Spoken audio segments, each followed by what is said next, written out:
congregation. You all know what Chanukah celebrates, right? In 165 BC. I used to think that it came from the word Chana, which is Hannah in English, and Anna too, which means light, because there's a Feast of Lights. But like with many other words, there's confusion about it. Supposedly it means dedication. It refers to the rededication of the temple in Jerusalem in the year 165 BC by Judah and Maccabee. You've heard of them, the Maccabees soccer team. And it had been profaned by the Greeks. The beer, Maccabee beer. Right. The Greeks came in. It's an area that gets trampled periodically by a lot of different peoples. And I used to, you sort of think that Palestine and Israel, whatever you want to call it, is, or at least was, a homogeneous place. But that's not true at all. There are always many nationalities living there, not only the Jews. After the Empire of Alexander broke up, the Seleucid Greeks took over Palestine, and they wanted to Hellenize it, make it into a kind of Greek place. They were also called Seleucids, Spartans, Hellenes, Lacedaemonians, and Greeks. And the inhabitants were called different names too in this period. They were called Arabs, Nabateans, Philistines, Idumeans, and other nationalities. Now, how did the Greeks want to change the Jews, Hellenize them? I'm going to tell you. First, how was that? First, they wanted to get rid of circumcision. Which, the Jews, well, you could actually, in a way, but that's it for another program. Because the original circumcision was only, it's funny you should ask, was only a clip off the end, just the little part that hangs. A little off the top, you mean? Yeah, the foreskin that hangs over. And actually, during this very period, Jewish boys became enamored of the Greek culture, which was a world culture, or I think a superior culture in terms of what we think today. So the Jews started to imitate the Greeks. They took Greek names like American Jews take American names. Irving is not a Jewish name. It's a Greek name? No, it was English, but by now, no self-respecting goy will name his kid Irving. But anyway, so one of the things the Greeks set up were these health clubs. They called them gymnasiums, and Olympics. They had Olympics, and the Jews wanted to take part in that. And when they did take part in it, and the rest of the population looked at them, their peonies looked funny, so they laughed at them, ha ha ha ha. And you so mean they're weenies, don't you? the kosher weenie.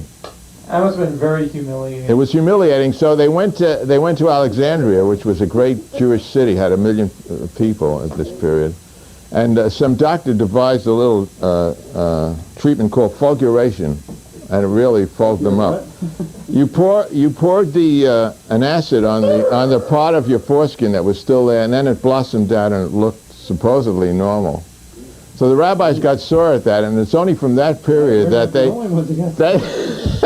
they made the complete cut. The complete cut. It's a very funny story. All right, so now what is this? Now wait a while. How much time do we have? So what is the spiritual aspect? This was, we're always told in Jewish religion. What is the spiritual aspect of circumcision? Well, it's a sacrifice. You give this up for God, and you give up your animality. It keeps your cock in place. You aren't a wild sexual being. So I have two. Didn't they figure out after a few years that didn't really work? Well, they still haven't figured it out. All right, but I think that if cutting off the end is really spiritual, think of how good it would be if you. Can we get a close up? You see what the guy's offering? The whole thing. Is that enough? That would be even more spiritual, don't you think? I think the whole bottom part with the legs Yeah. would be good too. Yeah, well, they do that in certain Yeah, places. well, if you got the balls enough to do it. And that, and as for you feminist Orthodox women, I think you should demand an equal cut of the pie and really come all out for clitoral circumcision, which is done, or maybe extirpation if that isn't it. Yeah, I know, but they're not Jewish. But maybe they are. Maybe they are. Then there's always infibulation, sewing up the vagina, or if you don't go for this whole thing of just cutting off the tip, you could do subincision. You know, they do that. You cut the whole bottom, the urethra, so you can urinate like a woman. It's really Cunis envy. Happy Hanukkah. Happy Hanukkah. Okay, so that the other thing they did that defiled the temple was to sacrifice pigs in the altar instead of sacrificing other animals. Those boars. So how come they couldn't think they couldn't think of being vegetarians? Then the health clubs we mentioned, they used to rip up Torahs. Oh yeah. Now here's my comment on the pigs here. See the vegetarian comment. I'll have an order of ham and eggs. What do you have, Herb? I don't know yet, but it ain't gonna be pig's ass and avian ova.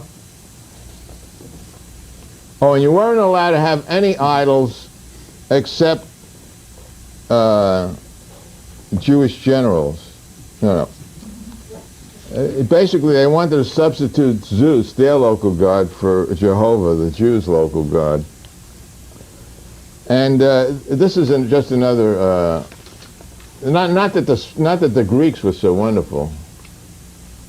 See, here's an example of what the Greeks brought. Great moments in the history of sport. The Spartans invent football. You can see what they're playing with. I thought the That's Texans it. invented football. No, that's a lie. Okay, so much for that. Now, so the Hanukkah celebrates a military victory anyway, and we're trying to get away from that. There is, however, there are heroes in Oh, yeah, Israel, that's some pumpkin. and one of them. No, I can't eat now. All right. One of them is We'll pass out to the Mordechai Vannunu. crew. You know, I heard Ambassador Netanyahu of Israel on the I hear he really is a Yahoo, though.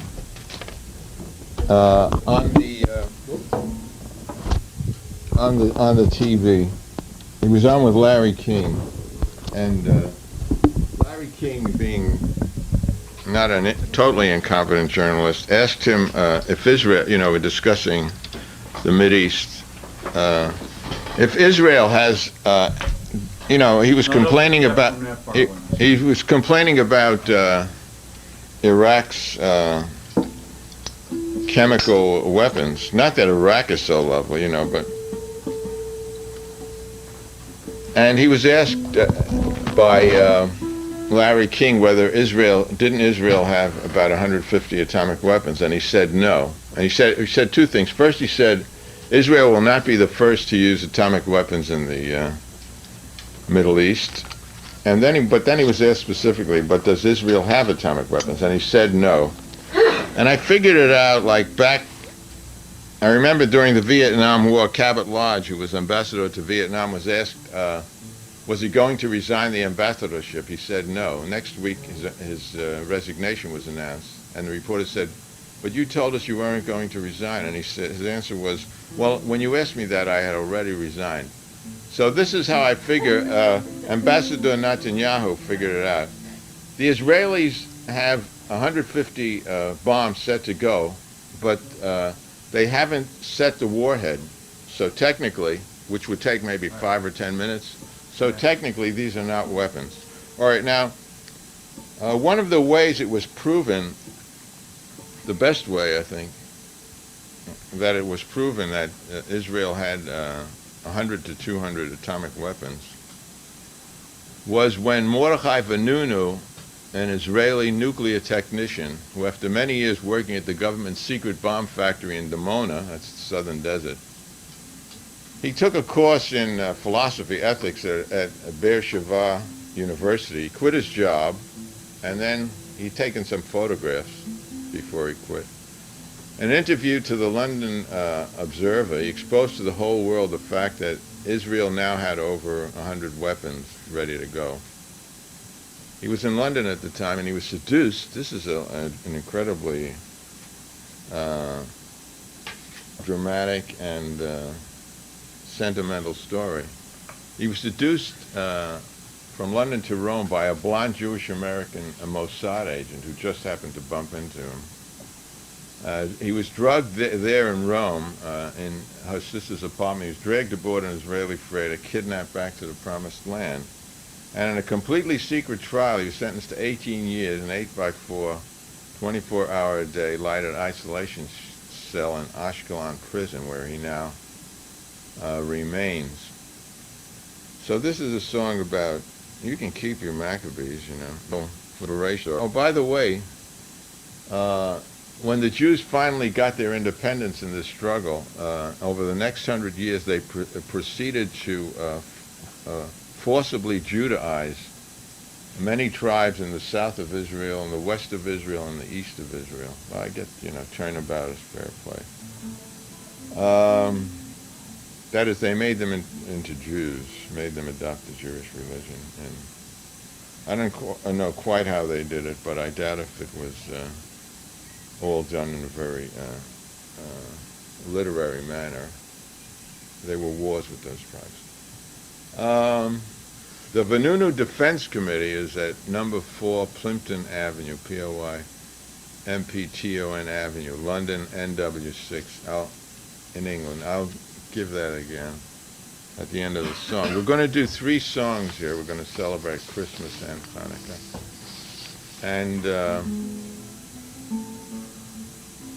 let's see, I have to explain some. This is the Ballad of Mordechai, Vannunu, and Dimona was the town where they called it a textile factory. Just the cedars are what the temple was, the wood in the temple. You all know what the temple is. Halevi's eagle. Mossad is the organization that taught the CIA how to work. Halevi's eagle, Yehuda Halevi was a early Spanish Zionist, a fine poet. And the eagle is what he imagined he would fly back from Spain on in the 12th century. He never got there. He died on the way. Adolf Eichmann, you all know him. He's the German George Bush. No. Who would be an American comparable to him? Who ran the Teddy Roosevelt? Yeah, well, Americans aren't as orderly as the Germans. That's true. Rachmanis means pity. Okay.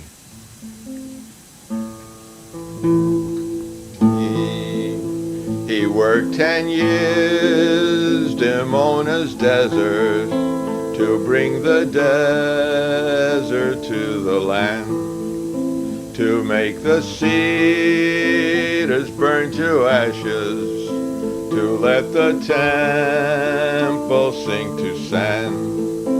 He thought about stones in the Bible. He told about bombs in the rock. Mossad caged him in Halevi's eagle, and then they threw away the lock. He dreamed about Adolf Eichmann. He who obeys is like the rest, who saves one life, oh Jew or Arab, who saves one soul, dwells with the blessed. They called him mad, they called him venal, they called him traitor, apostate, but all he did was call Rachmanas. All he did defy the state. We need more Jews like Mord Vannunu. We need more Arabs search their heart.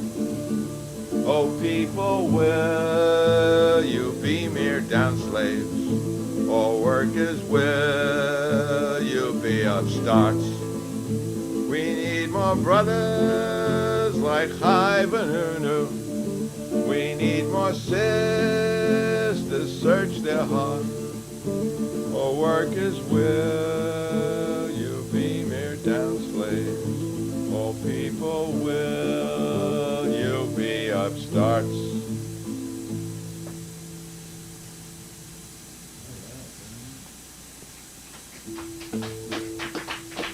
You thinking about any more? Okay, the address once more. The Vannunu Defense Committee is at number 4 Plimpton Avenue, P-O-Y-M-P-T-O-N, number 4, London, England, NW 6. Write them for more information. This next is a sing-along. Stephen's going to do the honors. We're going to honor Christmas, too. Yeah, no, here. If you could hold this up. And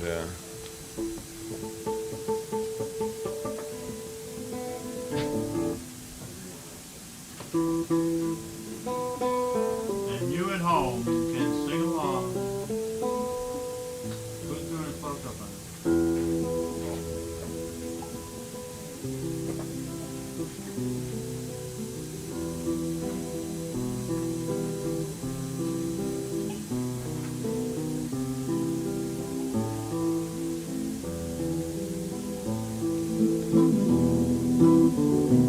Hanukkah is actually a celebration of Jewish war victory.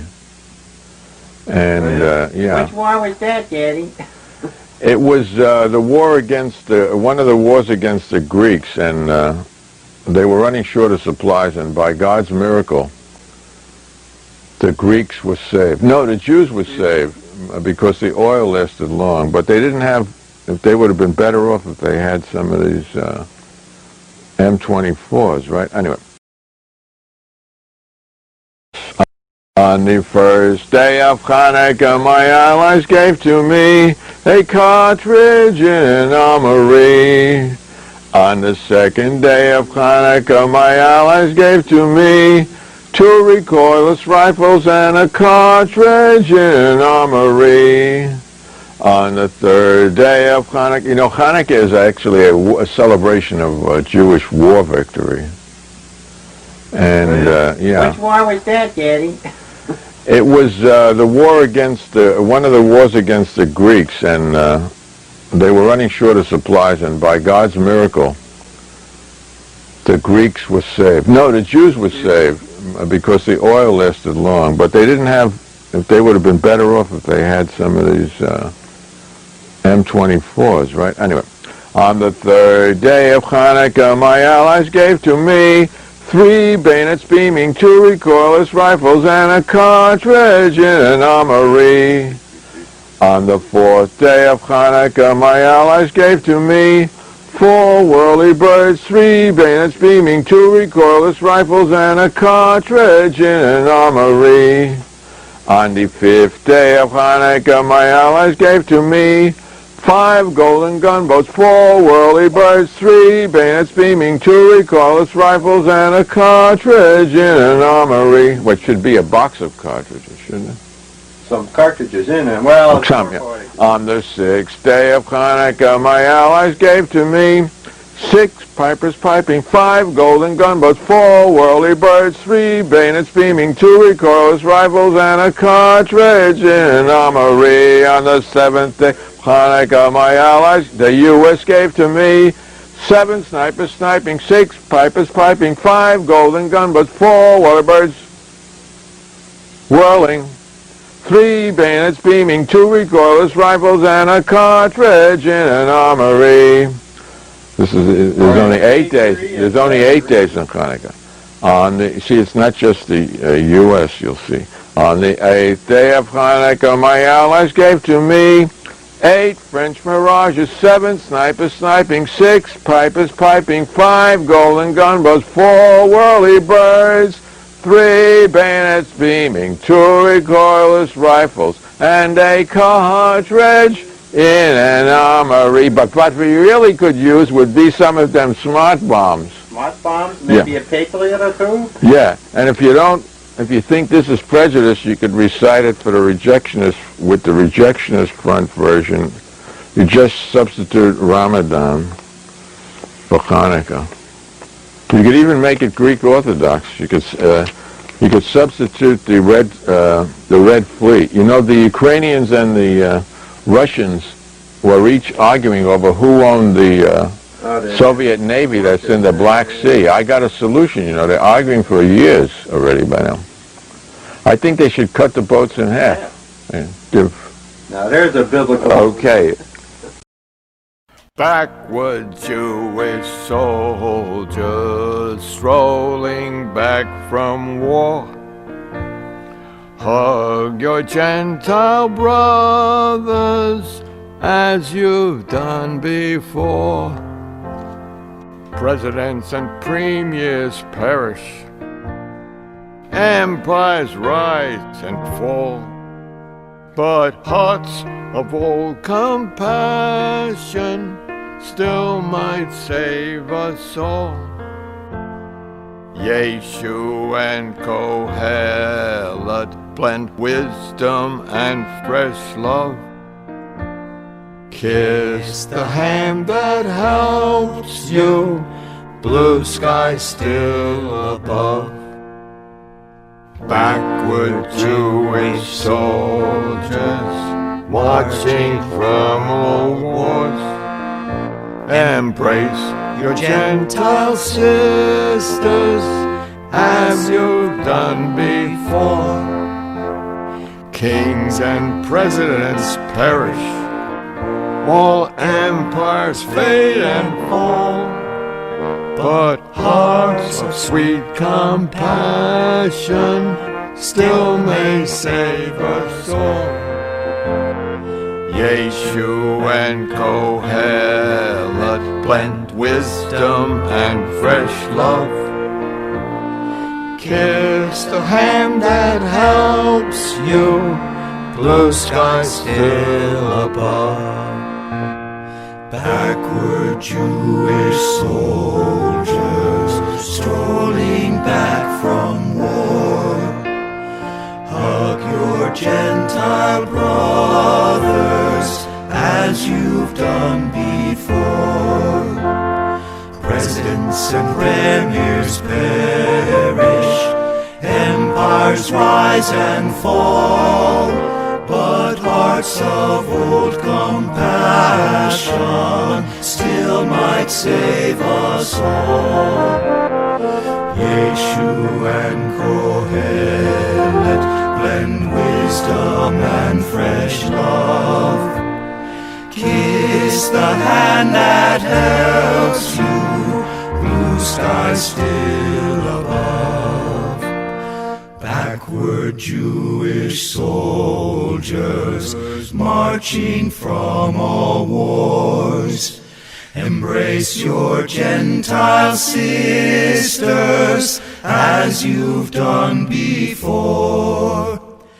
Kings and presidents perish, all empires fade and fall, but hearts of sweet compassion still may save us all.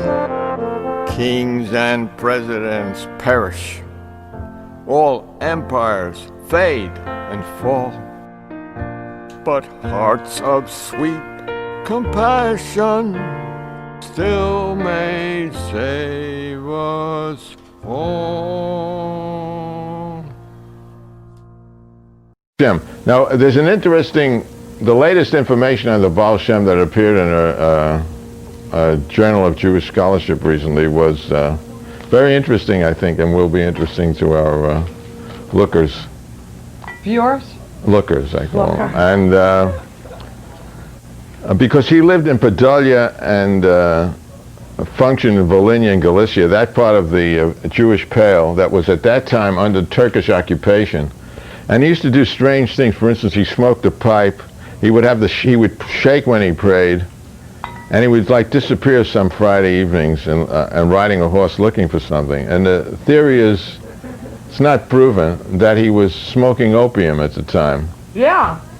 Which is okay, except it's a really dangerous drug. He should have just been smoking grass, I would think. They All didn't right, have so it. anyway, that's one theory. So, no, they had it, but, so much for the Baal Shem. And here is, at last, the moment you've been waiting for. I have to stand when I say. Would you? Yeah, it's called, Where's My Wandering Jew? Do I have to sing? No. Good. You have to, there'll be questions. Where is my wandering Jew tonight? Or on the left, or on the right? Does ecstasy come in the fall of the night? Oh, where is my wandering Jew tonight? Where is my wandering Jew? Did Hitler survive in the heart of the beast? Is happiness there where we seek it least? Does the Baal Shem dance at the president's feast? Oh, where is my wandering Jew? Is loneliness cast at the center of life? Is peace our reward at the end of this strife? Is our time's music the gun and the fife? Oh, where is my wandering Jew tonight? Where is my wandering Jew? Where is my wandering Jew tonight? Where are my children and where is my wife? Where is the song I once called my life? Oh, where is my wandering Jew tonight? Where is our wandering life tonight? Oh, where is our wandering life tonight? Where is our wonderful life?